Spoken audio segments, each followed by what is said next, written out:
Hola chicos, ¿qué tal por ahí? Espero que bien. Bueno, hoy vamos a hablar un poco de la evolución política en el mando nacional. Este vídeo pues, será más corto que el de ayer porque la evolución política en el mando nacional es bastante sencilla, no tiene mucha complejidad. Es el ascenso de Francisco Franco, ¿verdad? De ser uno más a ser el más importante de todos.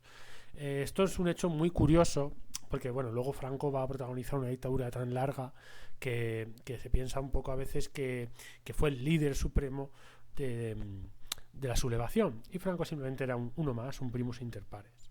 Sabemos que el líder era Sanjurjo porque ya había llevado a cabo el golpe en el año 32. Luego ocurre que Sanjurjo, que era el líder indiscutible de la sublevación, estaba exiliado en Estoril y cuando coge el avión el día 20 de julio para ir a ponerse al frente, ¿verdad?, de la sublevación, pues el avión se estrella y Sanjurjo se muere. Y entonces nos quedamos sin líder al principio, ¿vale? Ahí se quedan los militares, los sublevados, sin ninguna persona a la cual darle este mandato. Así que establecen un directorio militar organizado por Mola y por el resto de militares sublevados. Ese directorio militar luego se convertirá en la Junta de Defensa Nacional. La Junta de Defensa Nacional va a estar presidida por el general Cabanellas. ¿Por qué por el general Cabanellas? Pues porque era el militar de más rango, más antiguo de todos los sublevados, ¿vale? Y básicamente lo que hace esta Junta de Defensa Nacional es asumir los poderes del Estado y legalizar los partidos y sindicatos en la zona sublevada. En principio, tenéis que tener en cuenta que lo que ellos buscan es ganar la guerra. Es ganar la guerra y tomar Madrid. Es el objetivo principal. Bueno, ahora os pongo una diapositiva en la que aparece aquí pues, el general Cabanellas, ¿vale? Se constituye esta Junta de Defensa Nacional en Burgos. Está formada pues, por militares, el más antiguo, como he dicho, Cabanellas, ¿vale? Bueno, importante. Nos vamos a la situación. Va a haber una situación muy tensa entre Cabanellas y Franco. Porque Franco va poco a poco a ascender un poco en todo este escalafón debido a que era el interlocutor con la Italia y Alemania fascistas y nazi cuya ayuda fue fundamental para llevar a cabo la operación Paso del Estrecho debido a que no se pudo llevar a cabo por mar y hacer ese puente aéreo con Sevilla. Entonces ahí gana bastante prestigio o bastante protagonismo Franco, ¿vale? Luego resulta que Franco había servido para Cabanellas en la guerra de África y Cabanellas siempre estuvo en contra de que Franco obtuviera el poder, ¿vale? Una de sus frases más célebres fue: si va a dársele España a Franco, va a creer que es suya y no dejará que nadie le sustituya en la guerra ni después de ella hasta su muerte. Al final Cabanellas resulta de que tuvo razón y Franco no abandonó el poder hasta su muerte el 20 de noviembre de 1975. Así que sí, Cabanellas le conocía bien. Bueno, ¿y cómo puede ser que Franco obtenga tanto poder si no se subleva hasta el final? Dudó mucho de llevar a cabo la sublevación o no, nunca se había implicado en política, no se le conoce ningún movimiento político y simplemente era un general más, ¿vale? Entre los sublevados. Bueno, él ya había tenido cierto protagonismo antes de la guerra porque llegó a rango de general siendo el más joven de Europa en aquella época, con 33 años. Fue el héroe, un héroe en África y también se había llevado a cabo la pacificación de la sublevación de Asturias del 34.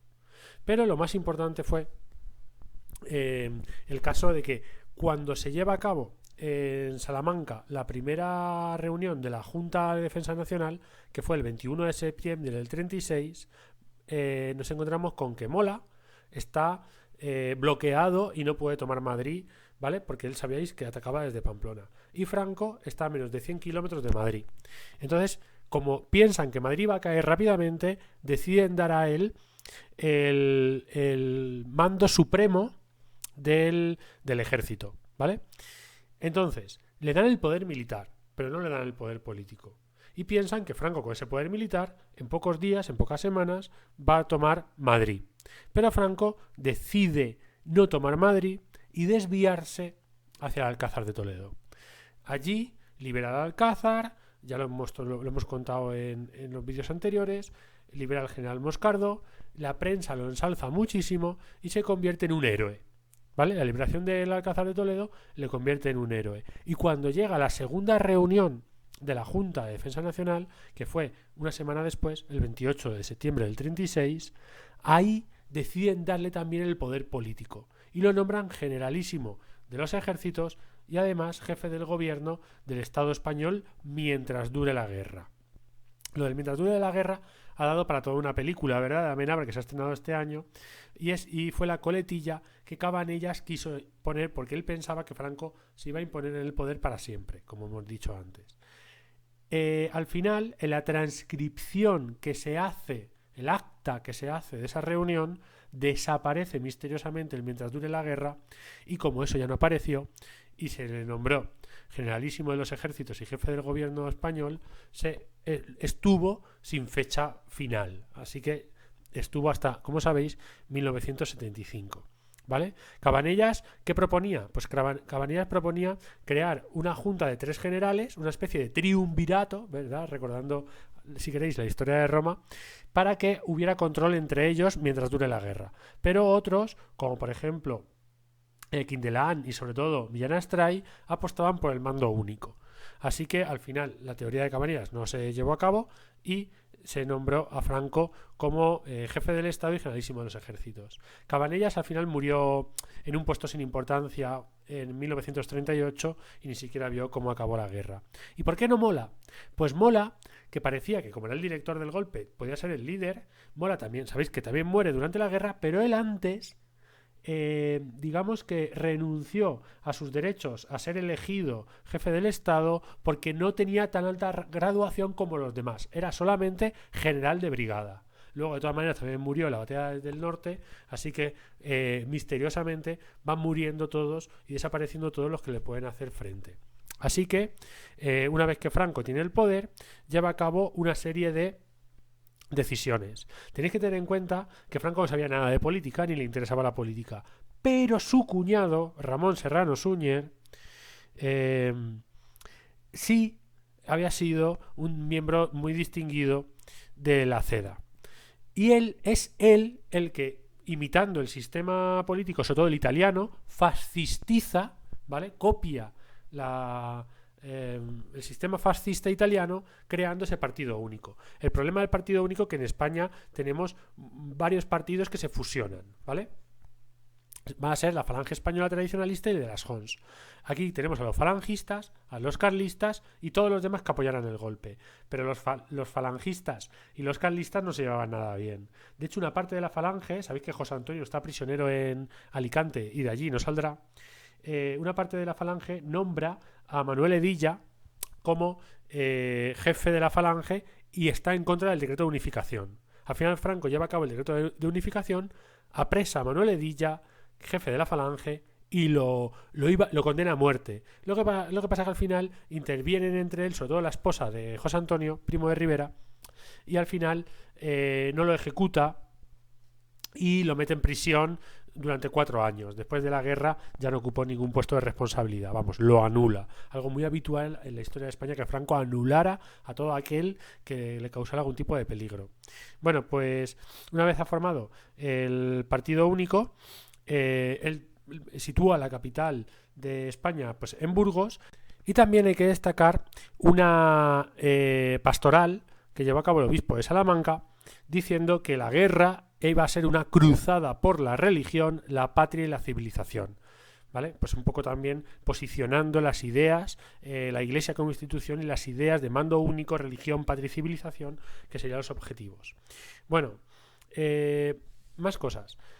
Aquí tenéis en enero del 38 se lleva a cabo el primer gobierno de Franco, que tiene la jefatura del Estado y la presidencia del gobierno en su persona. ¿Vale?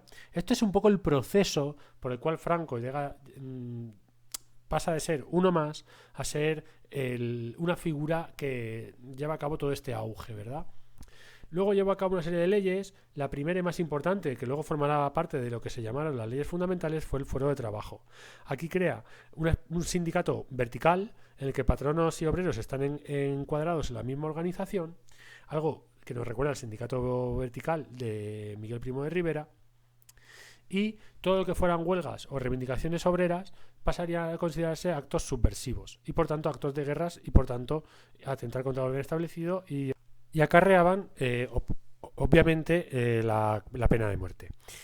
Entonces me gustaría un poco repasar y sobre todo que vierais las diferencias entre el régimen italiano de Mussolini y el régimen alemán de Hitler, donde eran personas que tienen un plan para llegar al poder y hacerlo y hacer su sueño realidad, digamos, ¿vale? Y Franco, que se va encontrando una serie de situaciones que le benefician.